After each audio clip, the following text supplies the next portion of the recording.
بسم اللہ الرحمن الرحیم۔ مسجد اقصیٰ کی بنیاد بیت اللہ شریف کی بنیاد ڈالنے کے 40 سال بعد حضرت سیدنا آدم علیہ السلام نے ڈالی۔ پھر اس کی تعمیر حضرت سیدنا سام بن نوح علیہ السلام نے کی۔ عرصہ دراز کے بعد حضرت سیدنا داؤد علیہ السلام نے بیت المقدس کی تعمیر شروع کی، لیکن بیت المقدس کی تکمیل یا نو تعمیر اللہ تعالیٰ نے حضرت سلیمان علیہ السلام کے ہاتھوں لکھی تھی۔ چنانچہ حضرت سیدنا سلیمان علیہ السلام کی نگرانی میں جنوں کی ایک جماعت نے مسجد اقصیٰ بیت المقدس کو تعمیر کیا۔ شہر الاقدس کی ایک پر نور سہانی صبح کا ذکر ہے کہ افق کے دامن سے جھانکتی آفتاب کی روح پیلی کرنوں نے نئے نویلے شہر کے پاکیزہ حسن کو دوبالا کیا ہوا تھا۔ لوہے کی مضبوط زنجیروں سے جکڑے شیاطین اور خودسر جنات تندہی سے اپنے کاموں میں مصروف ہے۔ قریب ہی ہاتھ میں چمڑے کا کوڑا لیے ایک فرشتہ ان کی نگرانی پر مامور ہے۔ ابھی کچھ دیر ہی گزری تھی کہ اچانک نیل گوں آسمان کی شفاف فضاؤں سے چہچہاتے رنگ برنگ خوبصورت پرندوں کے جھرمٹ میں حفاظت پر مامور جنات کے ایک بڑے لشکر کے ساتھ رنگ و نور سے مزین شاہانہ انداز میں تخت سلیمانی جلوہ گر ہوا۔ پیغمبرانہ مصروفیات کے سبب اس مرتبہ وقفہ ذرا طویل ہو گیا تھا۔ شیاطین و جنات نے حضرت سلیمان علیہ السلام کو اپنے درمیان دیکھا تو ان کے کام میں مزید تیزی آ گئی۔ آپ علیہ السلام نے تعمیراتی کام کا جائزہ لیا اور اندازہ لگایا کہ تعمیر و تجدید کا بنیادی کام پایہ تکمیل کو پہنچ چکا ہے، جبکہ آرائش اور روز پیمائش کا کام جاری ہے۔ آپ علیہ السلام نے اطمینان اور خوشی کا اظہار کرتے ہوئے اللہ تعالیٰ کے حضور شکرانے کے کلمات ادا کیے اور بیت المقدس میں کھڑے ہو کر دعائیں کی۔ حضرت عبداللہ بن عمر سے مروی ہے کہ نبی کریم صلی اللہ علیہ وآلہ وسلم نے فرمایا، جب حضرت سلیمان علیہ السلام بن داؤد بیت المقدس کی تعمیر سے فارغ ہوئے تو انہوں نے اللہ سے 3 چیزیں مانگی۔ اول، میں جو فیصلہ کروں وہ تیرے فیصلے کے مطابق ہو۔ 2، مجھے ایسی حکومت دے کہ میرے بعد پھر ویسی حکومت کسی کو نہ ملے۔ سوم، جو کوئی اس مسجد میں صرف نماز کے ارادے سے آئے وہ اپنے گناہوں سے ایسا پاک ہو جائے جیسے اس دن تھا جب اس کی ماں نے اسے جنا تھا۔ نبی اکرم صلی اللہ علیہ وآلہ وسلم نے فرمایا، 2 چیزیں تو اللہ تعالیٰ نے حضرت سلیمان علیہ السلام کو عطا فرمائیں، مجھے امید ہے کہ تیسری بھی عطا کی گئی ہوگی۔ حدیث کی روایت میں یہ بھی ہے کہ بیت المقدس کی تعمیر مکمل ہونے پر حضرت سلیمان علیہ السلام نے 12,000 گائے بیل اور 20,000 بکریوں کی قربانی کر کے دعوت عام کی اور اللہ کا شکر ادا کرتے ہوئے عرض کیا، اے میرے پروردگار، جو شخص اس مسجد میں داخل ہو میں اس کے لیے تجھ سے 5 چیزیں مانگتا ہوں۔ 1، یہ کہ جو گناہ گار توبہ کرنے کے لیے مسجد میں آئے اس کی توبہ قبول فرما کر گناہ معاف فرما دے۔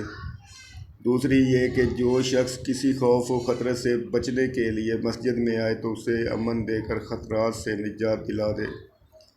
3، یہ کہ جو بیمار شخص اس مسجد میں داخل ہو اسے شفا عطا فرما۔ 4، یہ کہ وہ فقیر اس میں داخل ہو اسے غنی کر دے۔ اور 5، یہ کہ جو شخص اس میں داخل ہو جب تک وہ اس میں رہے تو اپنی نظر عنایت اور رحمت پر رکھ، اس شخص کے جو کسی ظلم یا کفر کے کام میں مشغول ہو۔ بیت المقدس سے مراد مبارک اور پاکیزہ گھر ہے۔ عبرانی زبان میں اسے یروشلم اور عربی میں القدس کہتے ہیں۔ القدس سے مکہ مکرمہ کا فاصلہ تقریباً 1300 کلومیٹر ہے۔ یہ مسلمانوں کا قبلہ اول رہا ہے اور 2 ہجری مطابق 624 عیسوی تک مسلمان بیت المقدس کی طرف رخ کر کے نماز پڑھتے رہے ہیں۔ بیت المقدس پہاڑیوں پر آباد ہے۔ ہی پہاڑی سلسلے میں سے ایک پہاڑی کا نام کوہ صہیون ہے، جس کے نام پر یہودیوں کی عالمی تنظیم تحریک صہیونیت قائم کی گئی ہے۔ سب سے پہلے حضرت یعقوب علیہ السلام نے وحی الہی کے مطابق مسجد بیت المقدس کی بنیاد رکھی۔ حضرت یعقوب علیہ السلام کا دوسرا نام اسرائیل تھا، اس نسبت سے آپ کی اولاد بنی اسرائیل کہلائی۔ 961 قبل مسیح میں حضرت سلیمان علیہ السلام نے مسجد اور شہر کی تعمیر و تجدید کروائی۔ یہی وجہ ہے کہ یہودی 586 قبل مسیح میں ملک بابل عراق کے بادشاہ بخت نصر نے اس خوبصورت شہر کی اینٹ سے اینٹ بجا دی اور 1 لاکھ یہودی کو غلام بنا کر عراق لے گیا۔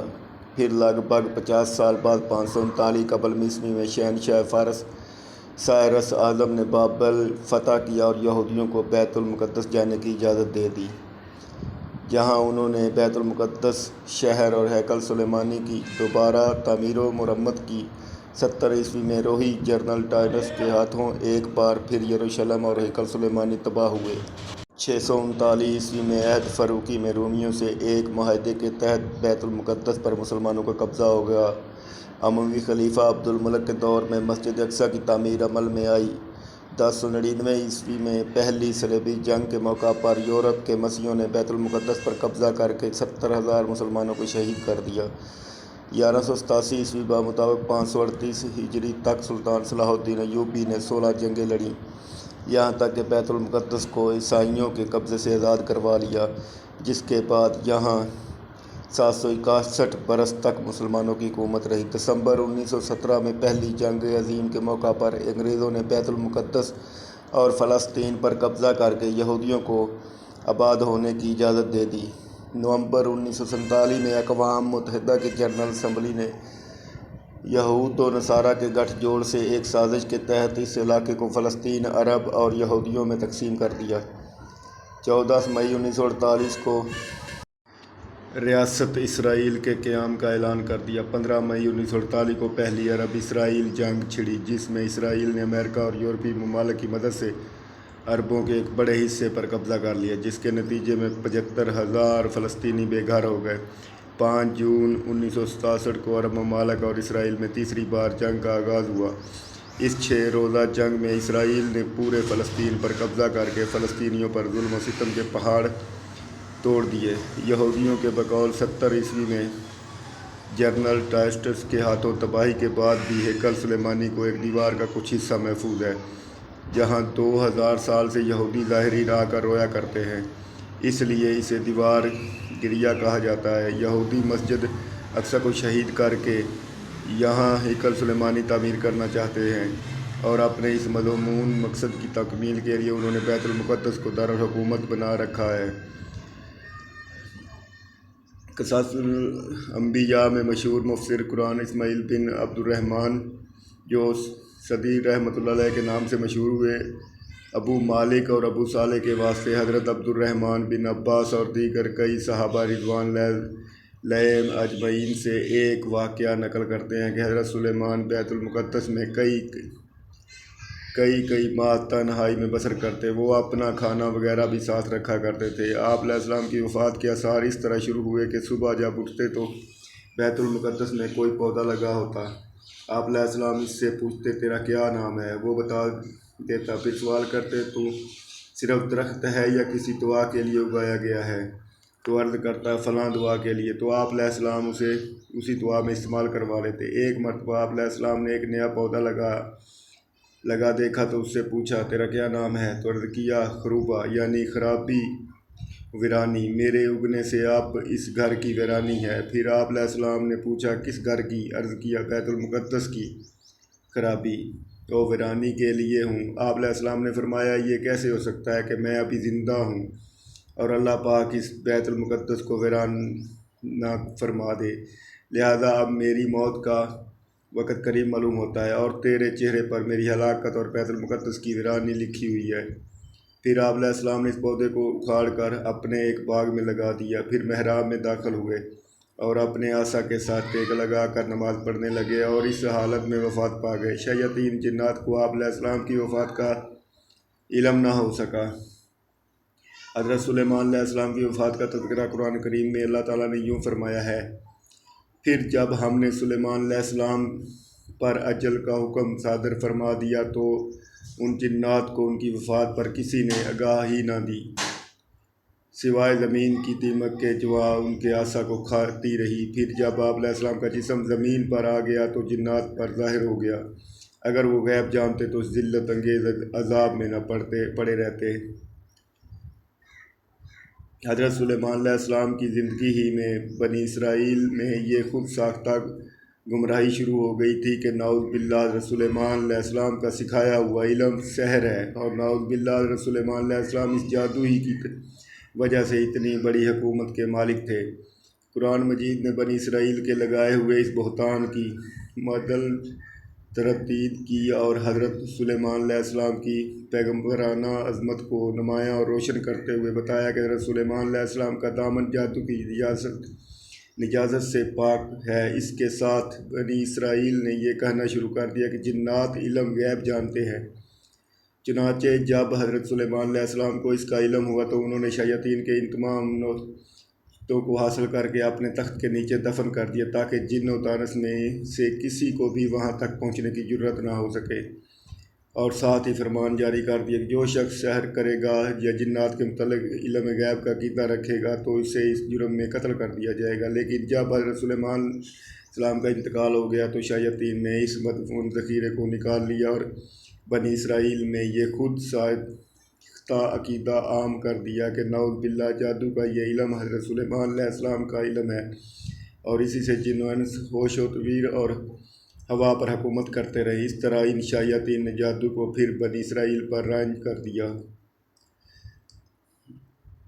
ڈاکٹر اسرار احمد تحریر کرتے ہیں کہ حضرت سلیمان علیہ السلام جنات کی نگرانی کے لیے اپنے عصا کے سہارے کھڑے تھے کہ آپ علیہ السلام کی روح قبض ہو گئی، مگر آپ علیہ السلام کا جسد مبارک اس طرح کھڑا رہا یہاں تک کہ دیمک نے آپ علیہ السلام کی لاٹھی کو کھوکھلا کر دیا۔